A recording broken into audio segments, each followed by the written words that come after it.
If you picture a major tech hub's transit, you probably think of fast metro trains whisking people between sparkling office towers and busy electronics markets. And that's exactly what you'll encounter if you're in Shenzhen.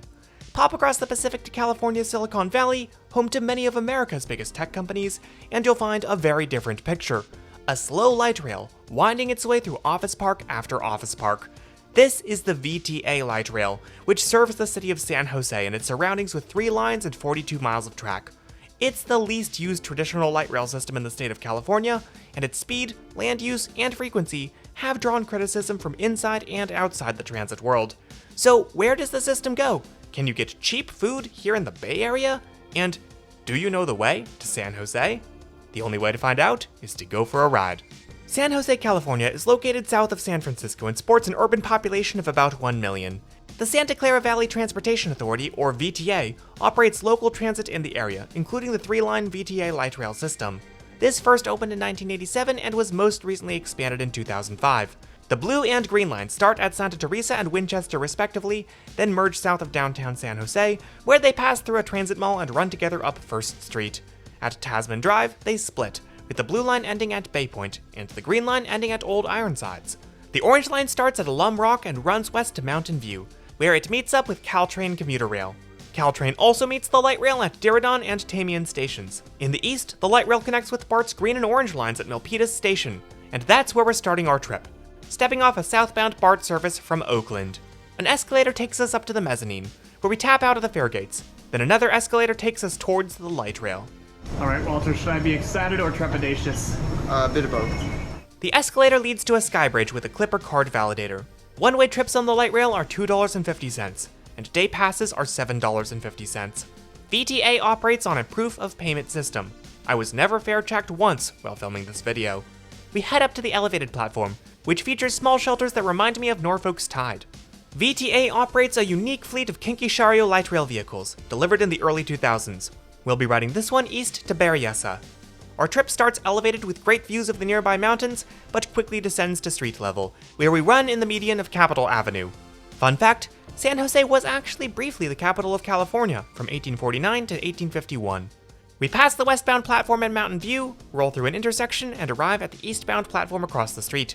Since there's hardly anyone on the train, let's take a little tour. VTA cars are 70% low floor, and their middle sections contain generous vertical bike storage, although according to at least one person I found online, it's easy for bikes to fall from their racks. Priority seating is also available. This folds up to make room for wheelchairs as needed. The system also uses request stops. I press for Berryessa, and we pull up to a stop at the platform.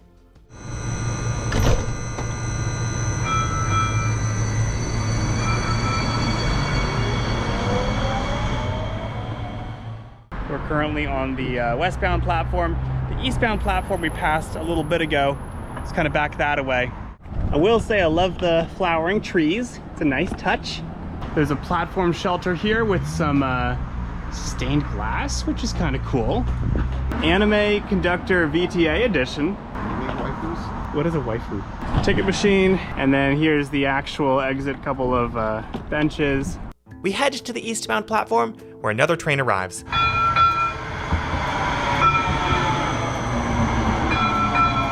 Yeah, 2 cars. This will take us the scheduled 46-minute journey all the way to Mountain View.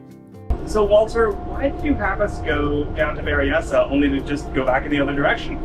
Because the frequencies on this line are incredibly terrible on weekends. They are currently running trains about once every 20 minutes. The frequency gap for us was about 25 minutes. So instead of standing in the sun for 25 minutes, we stayed on the air-conditioned train. Few stops that we went. We pass back through Milpitas and continue to run elevated to the Great Mall. It's not that great. But that's about the extent of the elevated track, because now we're descending to the median of Tasman Drive. So in the span of about 2 minutes, we've gone from flying over the world to being stuck at a red light on a train. While crossing a freeway. We pass a Cisco office park, one of many office parks on our route. Then we arrive at Bay Point, which features a Spanish Solution Center platform, allowing easy transfer to the Blue Line. We'll ride that line later, but for now, we can see its tracks peeling south to head down First Street, as well as others coming up to join us carrying the Green Line. This will interline with us for the next couple of stops. We pass Lick Mill, which offers interchange to the Amtrak Capital Corridor and ACE commuter trains, then approach San Francisco Bay Area Stadium, since we filmed this during the World Cup. The stadium and its accompanying light rail station are a big part of why the Orange Line exists, giving passengers a one-seat ride between BART, Caltrain, and the venue. It also helps commuters access workplaces along the line without going through downtown San Jose. Prior to the BART extension, there was no Orange Line, and instead, the western half of the line was the Green Line and the eastern half the Blue Line. We approach an intersection and stop for over a minute, switching on the train's turn signal. And what sounds like a staple gun?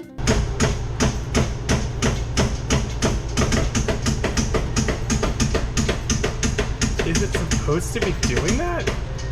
I don't know. Tell me exactly what I'm hearing in the comments section. Then we make a sharp turn with plenty of trainception, followed by more medians and more office parks. Perhaps most notable is this complex belonging to Lockheed Martin, with its own station called Lockheed Martin. We skirt to the south end of Moffett Federal Airfield, a joint civil-military airport home to NASA's Ames Research Center, and reach Bayshore NASA, the least used stop on the VTA system, with an average of just 24 weekday boardings in 2023, or at least it's the least used station that still gets passengers. If we head to the south of the Blue Line for a second, we see a track branching off to the southwest. This was a 1.25-mile branch opened in 1991 to serve a couple of stations, usually with a shuttle train scuttling back and forth on the segment. The line was closed in 2019. Back on our train, we leave the median and run on our own right-of-way for the last few stops. While our light rail vehicle is rated for up to 55 miles per hour, the 13-mile journey from Berryessa takes a total of 46 minutes, leaving us with an average speed of just 16.35 miles per hour. We pull up alongside the Caltrain corridor and end our run at Mountain View Station. Alright, Orange Line is done. You can see our train right behind me, and another train back there. Now time to catch a Caltrain. A northbound Caltrain Stadler Kiss arrives at the commuter platforms, giving Walter and I time to pass across the tracks before it departs. Another Caltrain arrives and we step on board. This will take us down to San Jose Diridon Station. I've done a video on Caltrain already, but I've never taken it this far south before. Santa Clara Station features a Pullman car from 1912 out front.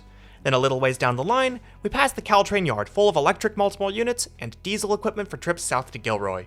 The San Jose skyline rises to our left, followed by platforms of Diridon Station, which serves Caltrain, Amtrak's Capital Corridor and Coast Starlight, the ACE commuter train, and the VTA Green Line. We disembark and head to an underground passageway, which takes us out to the light rail platforms. We'll be riding the Green Line just a few stops, from here at Diridon to Paseo de San Antonio. Our train arrives, and we take it under the heavy rail tracks, through a residential neighborhood, and under Highway 87, before merging with the Blue Line from Santa Teresa and entering downtown. We stop at a red light, then stop at the city's convention center. Our northbound train turns onto 1st Street, which takes us up to Paseo de San Antonio, and we step off into a very pleasant-looking transit mall. Light rail tracks are separated from the roadway by a center island here. Trains stop on the right and buses on the left. This tree-lined mall, designed to be a cheaper alternative to a subway while separating trains from traffic more than a full-on streetcar, drew inspiration from similar rights-of-way in San Diego and Buffalo, pioneers of America's second-generation light rail boom. The Paseo de San Antonio, from which our station gets its name, is a pedestrian street that we turn down, emerging onto 2nd Street, which houses southbound light rail tracks through downtown. At the recommendation of a subscriber, we head to Campus Burger for dinner, which serves us quickly with delicious food, quite possibly the only cheap food in the Bay Area. Another train heads south on 2nd Street. Trains on this stretch operate at just 10 miles per hour, due in part to running at the same level as the sidewalk, but that may soon change.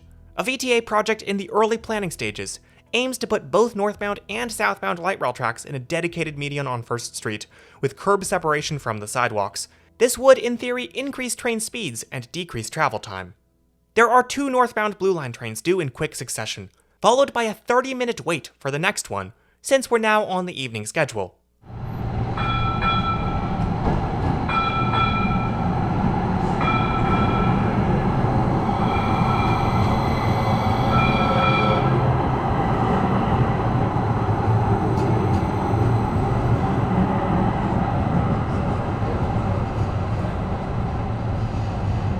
Would you look at that? I guess it's not in service. But there's another one right behind it. We run north up the transit mall, passing the old county courthouse. It's here that we rejoin with the southbound tracks, and shortly afterward we pass the entrance to the system's yard. There really isn't a lot to see on this stretch, and we pass straight through several stations, since there's nobody requesting a stop or waiting on the platforms. I will say we have hardly had to stop at all at a red light. The transit signal priority is actually pretty good, I feel like. Okay, apparently there actually isn't consistent signal priority on this stretch, we just hit a lot of greens. But at least this is what signal priority would feel like. Finally, we turn back onto Tasman Drive and arrive at Bay Point. Can we do a bench test? No! Every time with this guy. On paper, the VTA light rail should work.